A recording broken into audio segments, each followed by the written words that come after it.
entertainment purposes only. So this is a plane. It flies in the air using jet fuel, or so we're told. A typical Boeing 747 carries about 64,000 gallons or 242,000 liters of fuel. That's a lot. A literal metric ton. Actually, about 193 metric tons to be exact. But let me ask you something that you've probably never thought of before. Where the hell... Too loud? No, I'm gonna turn it down a little bit. It might be too loud. Do they put it? Like, this is what a 60,000 gallon water tank looks like. Whoa. That's a person for scale. It's massive. We are told that more than this amount of fuel is stored in the wings of the plane, and that part's not a myth. That's actually what they tell us. And the question people are asking is, where? How exactly do 64,000 gallons fit in these wings? Like, this entire tank is really squeezed into those thin sheets of metal. It just visually doesn't make any sense. And then think about the time that it takes for an airplane to refuel. When you're at an airport, you usually don't see the fuel pump connected to the plane for more than a couple minutes at a time. A regular car takes only about 12 gallons of fuel, and let's say 2 minutes to fill up. Even if these jet fuel pumps pumped at 10 times the rate of a regular car gas pump, do the math, and it should take around 9 hours to fill just half of the plane's 64,000 gallon capacity. Yet we somehow never see a plane getting pumped for more than a couple minutes if... 64,000 gallons? He said your car take 12 gallons. Bro, that's a... Bro, I ain't gonna lie, bro. Airplanes don't make fucking sense, bro. Like, when you think about it, bro, they don't even make sense. That's how you know they ancient. It's some ancient technology shit. Y'all not... How are you on horses and buggies? This is my thing. How are you on horses and buggies? You're riding carriages, and then you create the Model T Ford. Next thing you know, a UFO crash happens in the 1940s. Now all this technology comes out of nowhere. Like, okay, sure, Roswell, Mexico. Now all of a sudden, niggas got... No, bro. There's ancient civilizations here, bro. Whoever got a hold of the airplane technology, they shut down the airships. Hopefully we talk about that.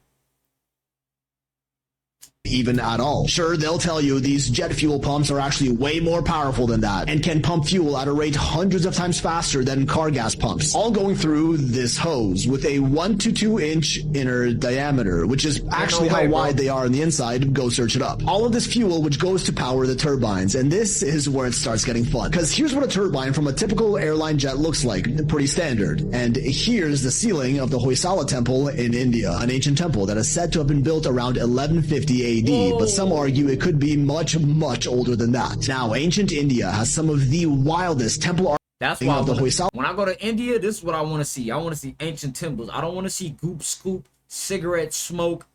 Bro, I be seeing some videos of India. I seen a video, there's a mountain of trash, like a mountain. Like that bitch is like 300 feet full of trash, landfill. And I'm like, don't take me to that part of India, goop, scoop land. Take me to this temple part. in India, an ancient temple that is... I want to go to this, but I feel like you got to go through the goop scoop just to get here. And that's the problem. To have been built around 1150 AD, but some argue it could be much, much older than that. Now, ancient India has some of the wildest temple architecture and design anywhere on Earth, like Kailash, a whole ass temple that was carved into the bedrock of the cliff around it, an absolute marvel of ancient engineering. The pillars found inside these temples are so symmetrical, Bro, I ain't gonna lie to you, bro. When I see stuff like that, I know they say it was carved around it. I think those buildings were petrified, like something happened. That wasn't carved into the mountain. That was, bro, that was a structure that got buried. Look at it. Yeah, you could say it was carved within the... Okay, even if it was carved within the mountain, first of all, that's insane. But what makes more sense is there's more structure under it, and it's buried. And all that residue on it is just from the dust. Instead of like, because how would you carve that out? That don't even make sense. But it's all rock though. It ain't Minecraft. It's not cobblestone. You can just slap it down with a pickaxe. Like you gotta scale all that. Bro, even when I be driving from back and forth to like Vegas or LA, you pass all these mountains and these buttes. They call mesas and buttes. Basically, the mountain look like a tree stump. It's like chopped. So it's like all of these can't be natural formations. of the cliff around it, an absolute marvel of ancient engineering. The pillars found inside these temples are so symmetrical, so insanely detailed, they look like they're 3D printed, made hundreds, if not thousands of years ago, and also appear to have been made for much more than just aesthetic purpose, because the engineering behind these pillars is nothing short of miraculous, with moving stone parts that can be physically rotated like they're part of a machine. Wow. Some of them aren't even connected to the ground, and just how on earth did they pull that off? Meanwhile, others can fully rotate and spin around. Like, we're talking stone pillars built over 800 years ago, engineered like modern machinery. And I don't see any reason why anyone would go through the painstaking lengths of making stone pillars that can spin unless they had a functional purpose. Oh look, here's one with a stone ball inside of it. Just how? Anyway, these ancient Indian temples really deserve their own video. Bro, I'm getting my passport this week, bro. And I'm getting my passport this month. I'm getting it this month. And I'm really gonna pop up at these places. I might not know everything. I might not read every book, but I know there's niggas that's in their house that study all this shit all day. I'm the person that I want to go see it with my own eyes. I want to go see the Tartarian builds. I want to see the Star Forts. I want to see the ancient civilizations. I want to talk to these people. I don't want to debate with you niggas on the internet about it. I want to go see this shit. That's just me though. I'll cover some other time, but for now, let's focus on the pillars. These pillars are so meticulously designed with incredible laser-like detail and precision, near-perfect circular symmetry that look like they were made with modern technology, and also happen to be in a similar shape of an airplane turbine engine. This is where we go a little off the rails. Remember, entertainment purposes only, right? Many fringe theories state that ancient temples and buildings like these were actually power plants that provided energy for past civilizations, like the pyramids of Egypt in the Giza power plant theory, and the same is thought of the temples of ancient India like Kailash and Hoysala, which use specific ancient mechanisms and esoteric knowledge to harness atmospheric energy from the sky to power their ancient societies. I told you this was going to get weird. Well, now it's being said that same technology is actually being used in modern airplanes, which only use the jet fuel to take off, and once they reach a certain altitude, they tap into this atmospheric energy to stay lifted and move fast, which they would have better access to because of how high planes fly, and that's where this energy is supposedly found. Tartaria technology, Nikola Tesla technology, It's not just 30,000 feet in the air. It's called ether. Ether is literally an element that got removed off the periodic table. And when you think about melanin, melanin is melanin. When they say melanin, like, oh, you got melanin. Melanin has every element in it, you know. But when you think about something like ether, and there's elements that are left off the periodic table. Think about things like vibranium on Wakanda. Like, you think that stuff's fake? You know, you think there ain't a material that can energize anything. Your electricity, you pay an electricity bill because there's a company that tells you to pay it. But electricity is free from the earth. So think about that. You know, when you want to say, oh, there's no way planes are running off the air, bro. You could do a paper airplane, and if you throw it right, it'll never go down. If you throw a paper airplane right, it'll never go down. So imagine you got a whole 30 ton boost of turbo engine that gets you up there, and after that you just got to rely on that. Like, that's why airplanes are super safe, because they're ancient technology, bro. Why do you think they don't come down? Why do you think it seems like anybody can land an airplane? Well, anybody that's a pilot can. You would think that's the hardest shit ever, but it's not. It's a science to it, because we've been flying aircrafts before the first airplane was ever invented. You think that shit started with some Wright brothers? If it started with the Wright brothers, niggas would be dying from airplanes every day. No cap, because it's still new.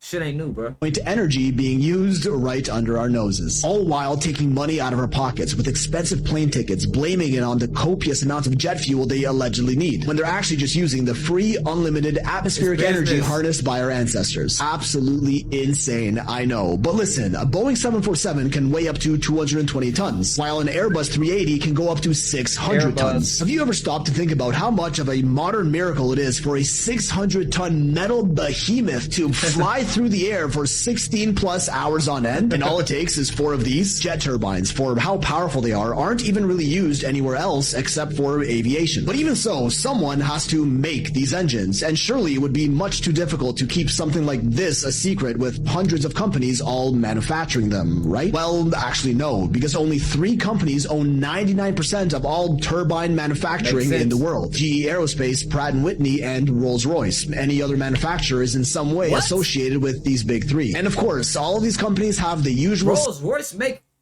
turbo jet engines? Oh, that's how they got glitchy?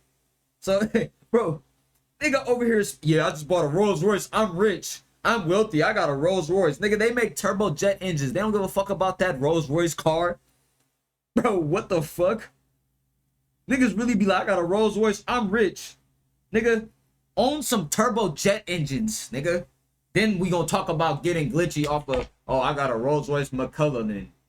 Only niggas like shit like that, man. I hate niggas, bro. Suspects, Vanguard and BlackRock, as their top shareholders, the two mega companies that own everything, who control the three companies that essentially power every airline on the planet, also making it almost impossible for anyone else to make their own commercial turbines, with regulations, gatekeepers, certifications, and import controls. To keep their oligopoly in power and free from independent producers to keep this technology as close to their chest as possible. Like, are 4 of these turbines really enough to keep a 600-ton airplane suspended in the air, traveling at hundreds of miles an hour for hours on end, propelled by just the air? I mean, maybe they are. This is what internet rabbit holes are all about, after all. Roast me in the comments if you disagree.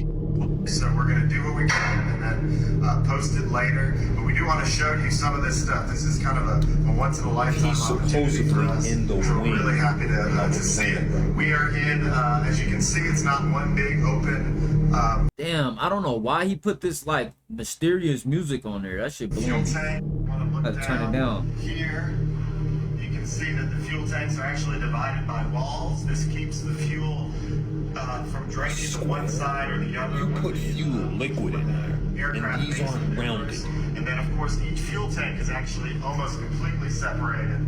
And there's a series of pumps and hoses that helps distribute the fuel during flight. Does it even look like liquid was floating in engines there? And also between the fuel tanks to make sure that the flight stays balanced. In fact, I remember when we brought the plane over, we kept fuel in it just because the plane is so efficient. Fuel's really needed for ballast, and so we kept some of the fuel in it and drained it when we finally got over here to make sure it came over smoothly when we were taxiing. Oh, you keep explaining how fuel is. So we're gonna head out, but before we do that, I wanted to show a few things off. So we're gonna ask if Austin can bring the camera over here.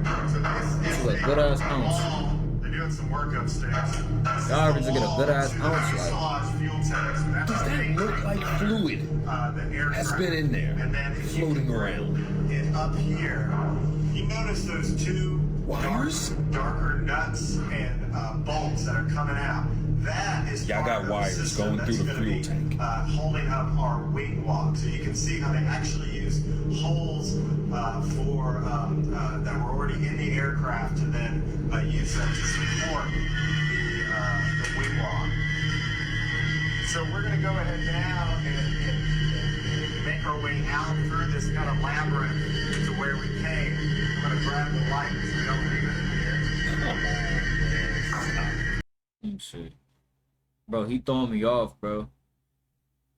Like, why would you put a sound audio track on the background of a video that's already getting dubbed, that's getting reacted to? You think that's not gonna suppress the audio? Like, we can't hear what you're saying. Because you know when you do a green screen reaction, it lowers the audio already. Look, these are wires. Any spark can happen and blow the entire plane up. This is inside the wing that they want to believe they're refueling. Wires. Inside the fuel tank. Wires. Wires. Yo, Taka, what's up, Taka? Floating in jet fuel. Come on, man. Now we're gonna take a look at a guy refueling a plane wing. I want y'all to pay close attention to the angle. First off, he's hooking this up. Look at that.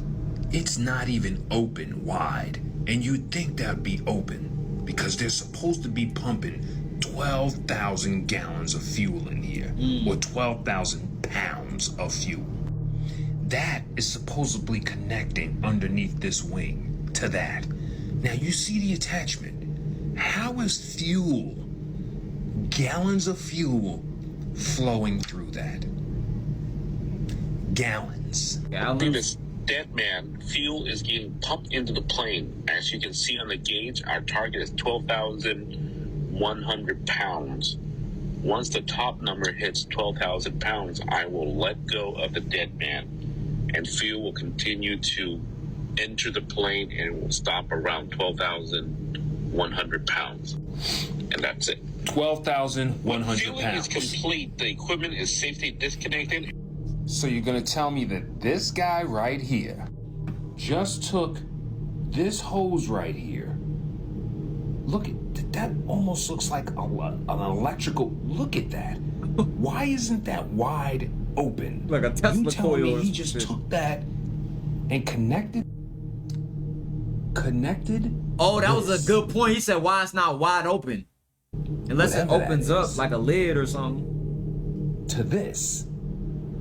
I mean, that's how And the pumped gas in pump look. 12,000 gallons of liquid Jesus. through that attachment. Are we really that stupid? Guys, just look at that. Just look at that for a second. And then let's ask ourselves something. Who is going to take a liquid that you're pumping and go underneath the plane and pump it Up. Yeah, that don't make sense. into That don't the make wing? no fucking This is sense. the wing. That's The a wing risk. that we know ain't no fuel in. Yeah, that makes But sense. somehow they just took that device and they pumped 12,000 pounds Yeah, top of the liquid AM, man. in there. Now let me ask you a question, right? Because they're not using, they're trying not to use liters and then trying not to use gallons. They want to say that you want to use pounds. What if the fuelers don't even know that it's not fuel but it's compressed air? And Of that's course they why don't know. it's being put in there by the pound. Because why would you go underneath the plane against gravity? If you're gonna put liquid in something, are you gonna make it so that you have to go up underneath? No. So that you're going against gravity? Does that even make sense? Hell no. And the attachment. Look at the attachment. You can already see how small this is, but how is 12,000 gallons of fuel coming through there?